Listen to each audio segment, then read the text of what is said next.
ကဲကျွန်တော်ရဲ့ချစ်တော်မိတ်ဆွေများကျွန်တော်ရဲ့ချစ်တော်အမျိုးများအားလုံးပဲမင်္ဂလာပါနော်ကျွန်တော်ကတော့ကျွန်တော်ချစ်တော်မိတ်ဆွေတို့ရဲ့အမြဲတမ်းထာဝရဒုတိကိုကြော်ပါကဲဟုတ်ပြီနော်အဲ့တော့ကျွန်တော်ချစ်တော်မိတ်ဆွေတွေကိုအခုလာမဲ့ပွဲကျွန်တော်တို့တလင်းလာအင်္ဂါဗုဒ္ဓဟူနော်အဲ့3ရက်အတွင်းလိုက်ရမယ်ဇာတို့ပတ်တီတစ်လုံးရဲ့ဇာတို့မွေးနှစ်ကွက်ကဲကျွန်တော်ထပ်ပေးမယ်နော်ကျွန်တော်တခါတည်းပြောပြီးမှကျွန်တော်မိတ်ဆွေတွေကတခါတည်းမှတ်ပြီးတော့အခုလာမဲ့ပွဲတလင်းလာနေနေစပြီးတော့လိုက်နော်တလင်းလာအင်္ဂါဗုဒ္ဓဟူအဲ့3ရက်အတွင်းကိုလိုက်ရမယ်ဇာတို့ပတ်တီတစ်လုံးနဲ့ဇာတို့မွေးနှစ်ကွက်ကျွန်တော်တခါတည်းပြောပေးမယ်နော်အဲ့တော့ကျွန်တော်မိတ်ဆွေတွေအားလုံးကျွန်တော်ဗီဒီယိုကိုအစကနေအဆုံးကြည့်ပြီးသွားလို့ရှိရင်ကျွန်တော် channel ကအဲ့ subscribe ဆိုတဲ့စာတန်းလေးကိုမဖြစ်မနေနှိပ်တာပြီးရင်ဘေးကခေါင်းလောင်းလေးကိုတီးတာလက်မလေးတွေပေးတာ subscribe မရသေးတဲ့ကျွန်တော်မိတ်ဆွေတွေက subscribe ဆိုတဲ့စာတန်းလေးကိုမဖြစ်မနေနှိပ်တာဒါမှကျွန်တော်ခဏအတစ်တင်တိုင်းကျွန်တော်မိတ်ဆွေတွေအားလုံးမြင်ရအောင်တွေ့ရအောင်လို့ပြီးသွားရင်ကျွန်တော်ဗီဒီယိုကို share လို့ရမယ့်နေရာလေးတွေမှာ share ထားပြီးမျှဝေလို့ရမယ့်နေရာလေးတွေမှာမျှဝေထားပြီး share မှု share အားလေးနဲ့ကူညီပေးဒါကျွန်တော်ကိုအားပေးသောအနေနဲ့ကျွန်တော်မိတ်ဆွေတွေအားလုံးကအဲ့ဒါလေးတွေလုပ်တာနော်ကျွန်တော်မိတ်ဆွေတွေကိုကျွန်တော်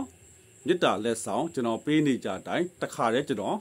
တက်ပြောပေးတာကျွန်တော်တခါတည်းပြောပေးသွားမယ်ကျွန်တော်မိတ်ဆွေတွေကတခါတည်းမှတ်နော်ပြီးခဲ့တဲ့ပွဲမှာလည်းကျွန်တော်မိတ်ဆွေတွေအားလုံးသိတဲ့အတိုင်းကျွန်တော်ခဏကိုနော်ယုံကြည်မှုနဲ့အမြဲတမ်းအားပေးပြီးတော့အမြဲတမ်းယူပြီးတော့စော့နေတဲ့ကျွန်တော်မိတ်ဆွေတွေအားလုံ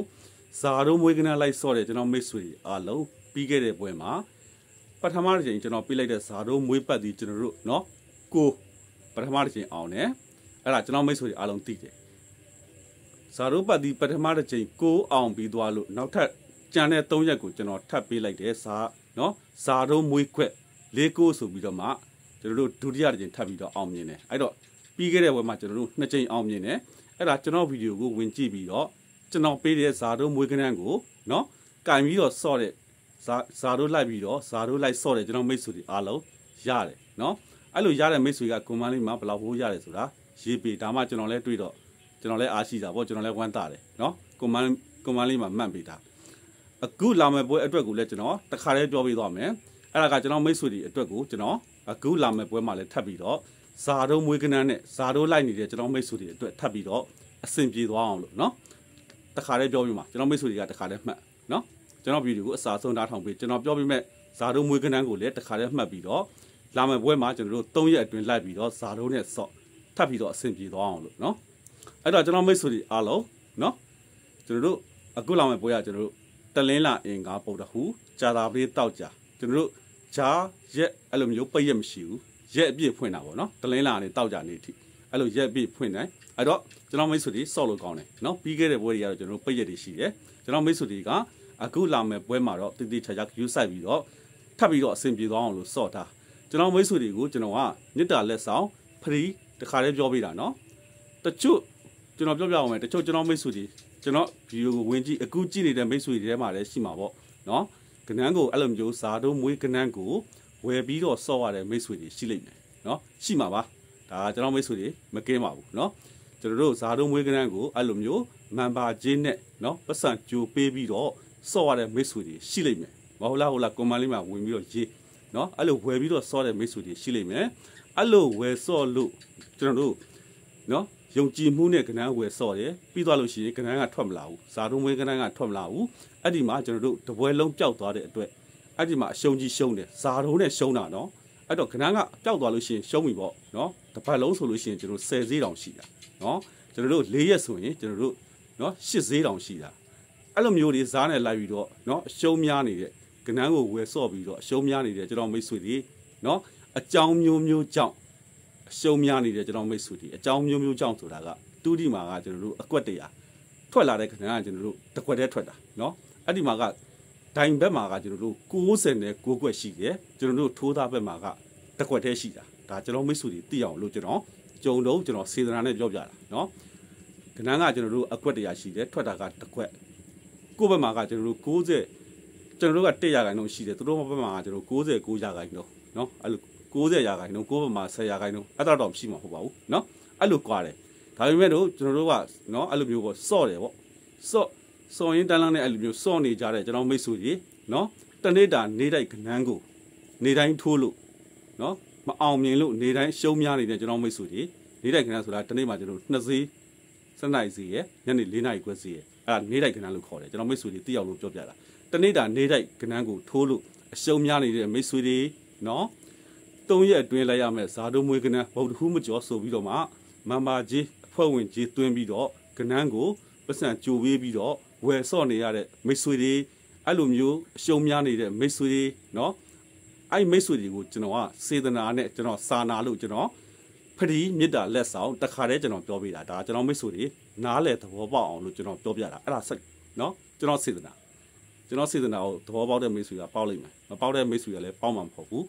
ကဏ္ဍကဝယ်ဆော့ရတဲ့ကဏ္ဍမှာတန်ဖိုးထားပြီးတော့ဆော့တဲ့မိတ်ဆွေတွေရှိတယ်နော်ကိုဝယ်လိုက်ရတဲ့ကဏ္ဍမှာပေါက်မယ်ကျင်းသိအောင်မြင်မယ်လို့တွက်ပြီးတော့ဝယ်ပြီးတော့ဆော့တဲ့ကျွန်တော်မိတ်ဆွေတွေရှိတယ်နော်ကဏ္ဍဆိုတာကျွန်တော်ပြောပြမယ်နော်ရောင်းစားတဲ့ကဏ္ဍလဲကဏ္ဍမယ်အခုလိုမျိုးကျွန်တော်တို့စေတနာလဲပေးတဲ့ကဏ္ဍကလည်းကဏ္ဍပါပဲဘာဖြစ်လို့လဲဆိုတော့နော်အဲ့ဒါလေးတီးဖို့ပြောပြတာဒါပေမဲ့ဝယ်ပြီးတော့ဆော့ပြီးတော့နော်မထွက်လာလို့ရှိရင်ပို့ပြီးတော့ကျွန်တော်မိတ်ဆွေတွေရှုံးနေပိုထိကြိုက်တယ်ပိုနစ်နာတယ်ဘာဖြစ်လို့ဆိုတော့ယုံကြည်မှုနဲ့ဝယ်ထားရတာဖြစ်တဲ့အတွက်တန်ဖိုးထားပြီးတော့ဆော့တယ်အဲ့တော့ရှုံးစရာရှိရင်အရှုံးကြီးရှုံးတယ်ကဏ္ဍထွက်မလာလို့ရှိရင်ကုန်အောင်နော်ဒါပြောပြတာကျွန်တော်မိတ်ဆွေတွေဟုတ်ပါပြီဒါကျွန်တော်လဲနော်လေးလေးနည်းနည်းရှည်သွားတယ်ဒါကျွန်တော်မိတ်ဆွေတွေကိုစေတနာရှိလို့ကျွန်တော်ရှင်းပြတာဒါလေးတွေသိအောင်လို့နော်မှတ်သားပြီးတော့နော်သတိထားစေခြင်းလို့သတိထားနိုင်အောင်လို့ပြောပြတာအဲ့တော့ကျွန်တော်ပြောပြမယ်အခုလာမယ့်ပွဲကိုကျွန်တော်မိတ်ဆွေတွေကဇာတိုးပတ်ဒီတလုံးနဲ့ဇာတိုးမူနှစ်ကွက်ကိုနော်ယုံကြည်မှုနဲ့ကြိုက်တဲ့မိတ်ဆွေကစော့ပါမကြိုက်တဲ့မိတ်ဆွေကကြော်သွားပါမစော့ပါနဲ့ကျွန်တော်ကလည်းအတင်းမတိုက်တွန်းပါဘူးဒါကျွန်တော်မိတ်ဆွေတွေကိုကျွန်တော်ရစေခြင်းနဲ့စေတနာနဲ့နော်ကျွန်တော်စာနာလို့ကျွန်တော်ဖရီးတခါရဲကျွန်တော်ပြောပြတာနော်အဲ့ဒါလိုက်မှတ်လိုက်အခုလာမယ့်ပွဲကျွန်တော်တို့တလင်းလာအင်္ဂါဗုဒ္ဓဟူးကျွန်တော်တို့19ရက်20ရက်21ရက်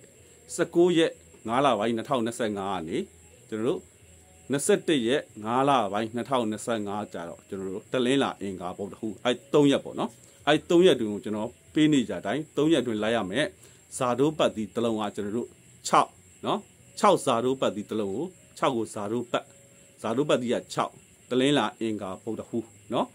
19ရက်5လပိုင်း19ရက်5လပိုင်း2025ကနေကျွန်တော်တို့21ရက်5လပိုင်း2025ဆိုတော့တလင်းလာအင်္ဂါဗုဒ္ဓဟူးတလင်းလာနေကနေစပြီးတော့လိုက်เนาะတပတ်ခါတလင်းလာနေကနေစပြီးတော့ဇာတိုးလိုက်ဇာတိုးပတ်တီးရကျွန်တော်တို့6ဇာတိုးမွေးကွက်တစ်ကွက်က68ကဲ61ကဲ61နဲ့68အဲ့နှစ်ကွက်ကဇာတိုးမွေးနှစ်ကွက်ဒါပေမဲ့ကျွန်တော်မိတ်ဆွေတွေဇာတိုးပတ်တီးကိုအဓိကထားပြီးတော့ဆော့ဘာဖြစ်လို့လဲဆိုတော့အကွက်ဆိုတာကတော့ကျွန်တော်မိတ်ဆွေတွေအားလုံးသိတဲ့အတိုင်းเนาะပြီးခဲ့တဲ့ပွဲမှာဆိုရင်လေ3ကဆင့်ပြီးတော့ကနန်းတူပြန်ကြအဲ့လိုမျိုးချတာဖြစ်တဲ့အတွက်အကွက်ကတော့ကျွန်တော်မိတ်ဆွေတွေသတိထားပြီးတော့စော့နော်အကွက်ထိဖို့ကတော့ယာကိုင်းနှုန်းနဲတယ်ယာကိုင်းနှုန်းနဲတယ်အကွက်ထိဖို့ကဒါပေမဲ့ဇာတို့ပတ်သီးတစ်လုံးထိဖို့ဆိုတာတော့ယာကိုင်းနှုန်းများတယ်ဒါကိုပြောပြတာပတ်သီးကိုဒီကထားပြီးတော့စော့ဇာတို့ပတ်သီးကကျွန်တော်တို့6နော်ဇာတို့မွေးနှစ်ကွက်က61နဲ့68 6168အဲ့ဒါကမွေးနှစ်ကွက်တလင်းလာအင်္ဂါဗုဒ္ဓဟူးအဲ့3ရက်အတွင်းကိုလိုက်ကျွန်တော်မိတ်ဆွေတွေကိုတခါတည်းပြောပေးတာတခါတည်းမှတ်ပြီးတော့တခါတည်းတည်တည်ချာမှတ်တလင်းလာနေကနေစပြီးတော့ဇာတို့မွေးစော့ကျွန်တော်မိတ်ဆွေတွေကိုထပ်ပြီးတော့ရစေခြင်းတဲ့စေတနာနဲ့ကျွန်တော်တွက်လို့ရတာကိုအခုတခါတည်းလာပြောပေးတာเนาะကျွန်တော်မိတ်ဆွေတွေသိအောင်လို့เนาะဟုတ်ပြီเนาะအဲ့တော့ကျွန်တော်ချစ်တော်မိတ်ဆွေတွေအားလုံးပဲအခုလာမယ့်ပွဲမှာလည်းเนาะပြီးခဲ့တဲ့ပွဲတွေကလိုပဲထပ်ပြီးတော့အစဉ်ပြေကြပါစေကျွန်တော်မိတ်ဆွေတွေအားလုံးအစဉ်ပြေကြပါစေเนาะမင်္ဂလာရှိသောညချမ်းမှာကျွန်တော်ဆုတောင်းပေးလိုက်တယ်ကျွန်တော်ချစ်တော်မိတ်ဆွေတွေအားလုံးအစဉ်ပြေကြပါစေလို့เนาะအားလုံး